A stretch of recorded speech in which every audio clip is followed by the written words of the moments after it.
आपका समांतर श्रेणी, अर्थमेटिक प्रोग्रेशन। ये चैप्टर जो है आपका बोर्ड के पॉइंट ऑफ व्यू से और आपका जो भी एग्ज़ाम आप लोग देते हैं उसके पॉइंट ऑफ व्यू से बहुत ही आसान और इजी चैप्टर है। इसमें हम लोग यहाँ पे आज सबसे पहले इसका इंट्रोडक्शन देखेंगे और फिर हम लोग भारतीय भवन के बुक का जो क्वेश्चन है उसको सॉल्व करेंगे। और ये चैप्टर जो है फार्मूला से रिलेटेड होता है, मतलब फार्मूला आप लाइक कीजिए और आपका जो आंसर है वो आराम से निकल जाएगा। फार्मूला बेस्ड चैप्टर है और बहुत ही इजी चैप्टर है, इसको बनाना बहुत ही आसान होता है। तो देखिए, इस चैप्टर को बनाने से पहले हम कुछ बेसिक बातों को समझेंगे और उससे फिर इस चैप्टर को समझाएंगे किस तरीके से एक इजी वे में आप लोग समझ सकते हैं इसको। तो देखिए, समांतर श्रेणी को पढ़ने के लिए सबसे पहले हम लोग को जानना होता है कि सीक्वेंस क्या है। सीक्वेंस मीन्स क्या हो गया कि अनुक्रम, इसको हिंदी में बोलते हैं।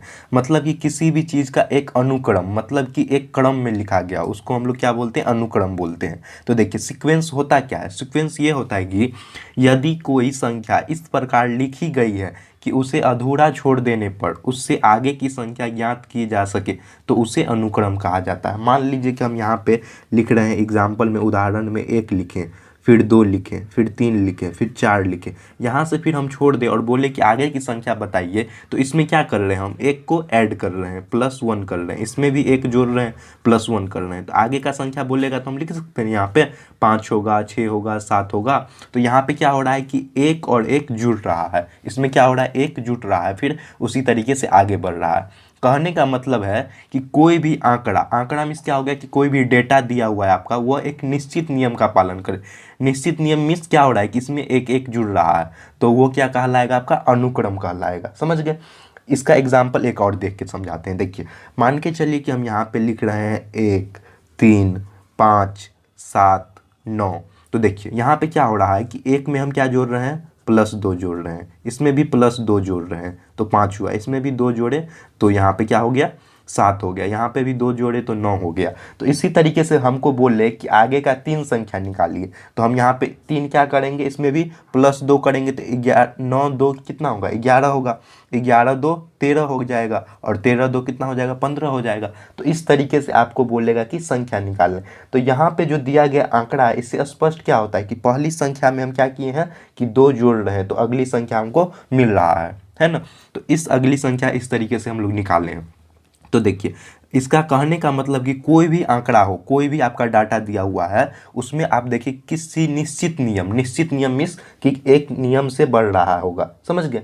तो ये आपका क्या कहलाएगा, सीक्वेंस कहलाएगा, अनुक्रम कहलाएगा। इसको तो समझ गए आप लोग कि अनुक्रम क्या होता है। अब इसी के बेस पे हम लोग समांतर श्रेणी को समझेंगे। तो समांतर श्रेणी जो होता है, जिसको इंग्लिश में हम लोग बोलते हैं अर्थमेटिक प्रोग्रेशन, यहाँ पे एक सिंपल एग्जाम्पल के तौर पे है जिससे बेसिक समझ में आ जाएगा। देखिए, यदि कोई अनुक्रम समझ गए, यहाँ पे सीक्वेंस वो क्या है, A1 A2 A3 A4 A5 है, इस प्रकार से है। तो A2 - A1 मतलब कि A2 में से हम क्या किसको घटाएंगे, A1 को घटाएंगे, तो उसका जो वैल्यू आएगा, समझ गए, वो बराबर होगा आपका A3 में से अगर हम A2 को घटाएंगे उसके बराबर होगा। अगर A4 में से हम A3 को घटाएंगे तो इसके बराबर होगा। अगर A5 में से A4 को घटाएंगे तो उसके बराबर होगा। और जो वो संख्या होगा, वो संख्या क्या कहलाएगा, आपका अचर संख्या या अचर राशि, जिसको हम लोग कांस्टेंट अमाउंट बोलते हैं। मतलब कि जो भी संख्या आएगा वो, मान के चलिए यहाँ पे +1 आया है ना, +2 आया है ना, इसी तरीके से जो भी आएगा वो आपका अचर राशि होगा, मतलब कांस्टेंट रहेगा। तो इसे हम क्या बोलेंगे, समांतर श्रेणी में बोलेंगे कि ये चीज़ जो है वो समांतर श्रेणी में है। और इसको इंग्लिश में क्या चीज़ बोलते हैं हम लोग, अर्थमेटिक प्रोग्रेशन बोलते हैं। और जो इसका ये जो टर्म है, जो घटाने के बाद जैसे 1 आया है, 2 आया है, तो इसी को हम लोग क्या बोलते हैं, सार्व अंतर या पदांतर भी बोलते हैं, जिसको हम लोग इंग्लिश में कॉमन डिफरेंस कहते हैं। कॉमन डिफरेंस कहने का मतलब कि इसके बीच में जो गैप है वो कितना का है, आपका सेम है, तो उसको हम लोग क्या बोलते हैं, समांतर श्रेणी बोलते हैं। समझ गए। अब देखिए, इसमें आप लोग का कुछ कंफ्यूजिंग वाला होता है, तो कंफ्यूजन जो भी आपका आएगा उसको हम यहाँ पे क्लियर कर देते हैं। तो देखिए, सबसे पहले हम लोग समांतर श्रेणी और अनुक्रम पढ़े यहाँ पे। तो देखिए, सभी समांतर श्रेणी जो आपका यहाँ पे लिख देते हैं हम, सभी समांतर श्रेणी जो आपका अर्थमेटिक प्रोग्रेशन होगा, जो सभी समांतर श्रेणी वो क्या होगा, आपका एक अनुक्रम में होगा। एक अनुक्रम में होगा, मतलब कि एक सीक्वेंस में होगा। देख रहे हैं ना, एक सीक्वेंस में है, किसी निश्चित नियम का पालन हो रहा है, तो ये एक सीक्वेंस में है। लेकिन सभी अनुक्रम, जो भी सभी अनुक्रम होगा वो क्या होगा, समांतर श्रेणी नहीं होगा। तो आप बोलिएगा कि भैया आप ये चीज़ कैसे बोल सकते हैं कि जो अनुक्रम होगा वो समांतर श्रेणी नहीं होगा। देखिए, अगर हम लोग अभाज्य संख्या लिखते हैं, अभाज्य संख्या आप लोग बचपन में भी पढ़े होइएगा, जो संख्या खुद से और क्या है, एक से भाग लग जाए, जो कि विभाजित हो जाए, तो उसको हम लोग क्या बोलते हैं, अभाज्य संख्या। तो हम यहाँ पे अभाज्य संख्या लिखते हैं। अभाज्य संख्या कितना होता है, स्टार्ट 2 से 3 होता है, 5 होता है, 7 होता है, 11 होता है, इस तरीके से आप लोग लेते चलिए, तो वो क्या हो जाएगा, एक अभाज्य संख्या। अभाज्य संख्या में आप देख लीजिए गैप कितने का है, यहाँ पे 2 से 3 में गए थे, +1 हुआ, 3 से यहाँ पे 5 है, तो कितना हो गया, 4 1 5, तो फिर यहाँ पे अलग हो रहा है, यहाँ अलग हो रहा है, इसी तरीके से यहाँ पे भी अलग हो रहा है। मतलब इसका डिफरेंस क्या है, अलग अलग आ रहा है। 2 से 3 गए, फिर 5 गए, 7 गए, 11 गए, इसी तरीके से सब में अलग अलग हो रहा है ना। ऐसा तो नहीं है कि इसमें 2 से 3 आए तो यहाँ पे +1 हुआ, 3 से फिर यहाँ पे 4 छोड़ दिए हैं, हम 5 में आए हैं, है ना। तो यहाँ पे अलग हो रहा है, +2 हो रहा है। तो यहाँ पे यही चीज़ देखना है कि जो आपका समांतर श्रेणी है वो क्या होगा, अनुक्रम में होगा, मतलब समांतर श्रेणी आपका सीक्वेंस में होगा। लेकिन सभी जो आपका सीक्वेंस होगा, जो आपका सभी अनुक्रम होगा, वो समांतर श्रेणी में नहीं हो सकता है। सभी अनुक्रम समांतर श्रेणी में नहीं हो सकता है, समझ गए। वो इस तरीके से हम अभाज्य संख्या का उदाहरण देके आपको समझाए हैं। जैसे हम लोग बोलते हैं ना यहाँ पे प्राकृतिक संख्या, पूर्ण संख्या, इस तरीके से जो अभाज्य संख्या होगा वो समांतर अनुक्रम में तो होगा, सीक्वेंस में तो है ये, लेकिन ये आपका समांतर श्रेणी को फॉलो नहीं कर रहा है, समझ गए।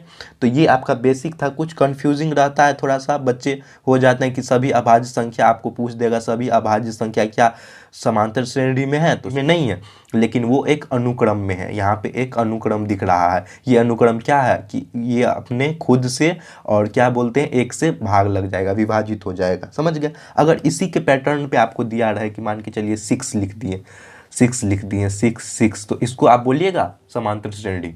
तो हाँ बिल्कुल बोलेंगे। क्यों बोलेंगे समांतर श्रेणी, क्योंकि यहाँ पे देखिए 6 से फिर 6 हुआ, फिर 6 हुआ, तो यहाँ पे कितना ऐड हो रहा है, 0, यहाँ भी 0, तो इसमें इसका जो कॉमन डिफरेंस है, जो पदांतर है, वो कितना हो जाएगा, 0 हो जाएगा, है ना। तो यहाँ पे अगर इस तरीके से भी दिया रहे तो वो समांतर श्रेणी में होगा। या कोई भी नंबर रिपीटेड रहे, 3 रहे, 3 रहे, 3 रहे, लगातार रिपीटेड रहे, बोले कि ये असंख्य तक जाता है, मतलब कि इन्फिनिटी तक जाता है, तो ये समांतर श्रेणी में है। तो हाँ समांतर श्रेणी में है, समझ गए। क्यों, क्योंकि इसके बीच का जो पदांतर है, जो इसके बीच का सार्व अंतर है, वो क्या है, आपका 0 है। जबकि हम यहाँ पे लिख दिए हैं, देखिए सार्व अंतर या पदांतर दोनों का मतलब सेम होता है। जो कॉमन डिफरेंस होगा वो धनात्मक होगा, ऋणात्मक होगा, शून्य होगा।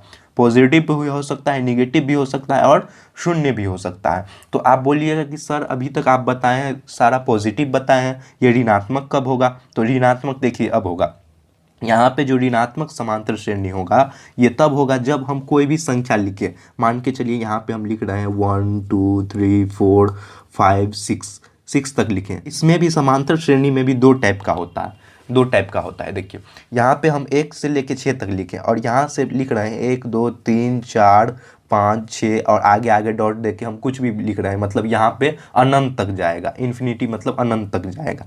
तो ये जो समांतर श्रेणी होगा इसको हम लोग बोलते हैं इंग्लिश में फाइनाइट एपी, जिसको हम लोग क्या बोलते हैं, परिमित क्या है, समांतर श्रेणी। और इसमें क्या है, अनंत तक जा रहा है, हमको तो पता नहीं कहाँ तक जा रहा है, तो इसको बोलेंगे अपरिमित समांतर श्रेणी। समांतर श्रेणी दो प्रकार का होता है, एक परिमित होता है, एक अपरिमित होता है, समझ गए। देखिए अब इसमें समझने के लिए बेसिक कॉन्सेप्ट में हम बता रहे हैं। यहाँ पे लिखे समांतर श्रेणी को उल्टे क्रम में लिखने पर समांतर श्रेणी में ही होगा, और उसका अंतर सिर्फ इतना होगा कि सार्व अंतर, जो इसका कॉमन डिफरेंस है, जो पदांतर है इसका, वो क्या होगा, ऋणात्मक हो जाएगा। अब समझ गए ना कि देखिए यहाँ तो बताए थे कि हम आपका धनात्मक हो रहा है, यहाँ पे दिखा दिए कि 0 0 हो रहा है, मतलब कि शून्य हो रहा है। लेकिन ऋणात्मक कब होगा, जब इसी संख्या को अगर हम इस तरीके से लिख दें 6 5 4 3 2 1, तो अगर आप यहाँ से घटाइएगा इसमें तो ये कितना होगा, 5 में से 6 जाएगा तो -1 का आ रहा है, 4 में से 5 जाएगा तो कितना हो जाएगा, -1, 3 में से 4 जाएगा तो कितना हो जाएगा, -1 हो जाएगा ना, -1। तो यही चीज़ यहाँ पे क्या हो रहा है, ऋणात्मक हो रहा है। लेकिन यहीं पे यहाँ पे 2 में से 1 को घटाइएगा तो +1 होगा ना। आपको ये देखना है कि कोई भी संख्या उसमें से जो पूर्वोत्तरी संख्या होती है, पूर्वोत्तरी कहने का मतलब कि ये संख्या हम लिखे हैं 2, तो 2 से पहले जो संख्या है उसको हम लोग क्या बोलते हैं, पूर्वोत्तरी संख्या, या इसको पहली संख्या। तो दूसरी संख्या में से पहली संख्या को जो घटाइएगा तो वो संख्या आपका आ जाएगा। कोई भी संख्या आप लीजिए, मान के चलिए यहाँ पे हम 4 लेते हैं, तो 4 यहाँ से हमको देखना है, तो 4 में से किसको घटाएंगे, 3 को घटाएंगे, तो ये क्या होगा, इसका ये पूर्वोत्तरी संख्या है, समझ गए। और इसको घटाइएगा तो इसका मान जो है वो समान आएगा, तब उसको हम लोग बोलते हैं कॉमन डिफरेंस या सार्व अंतर या पदांतर, सबका मतलब सेम होता है। अब समझ गए होइएगा कि जो कॉमन डिफरेंस होता है वो धनात्मक, ऋणात्मक और शून्य होता है। तीनों का एग्जाम्पल हम यहाँ पे दे दिए हैं कि यहाँ पे निगेटिव आया है, इसको है ना, जब इसको हम पलट दिए हैं, इसी चीज़ को पलट दिए हैं तो इसका निगेटिव मान आया है, और इसी चीज़ को अगर सेम रखें हैं तो इसका वैल्यू 0 आया है ना। इस तरीके से जो है आप लोग बेसिक कॉन्सेप्ट को समझिए, और जो भी इसका फॉर्मूला आएगा वो हम अभी बताएंगे।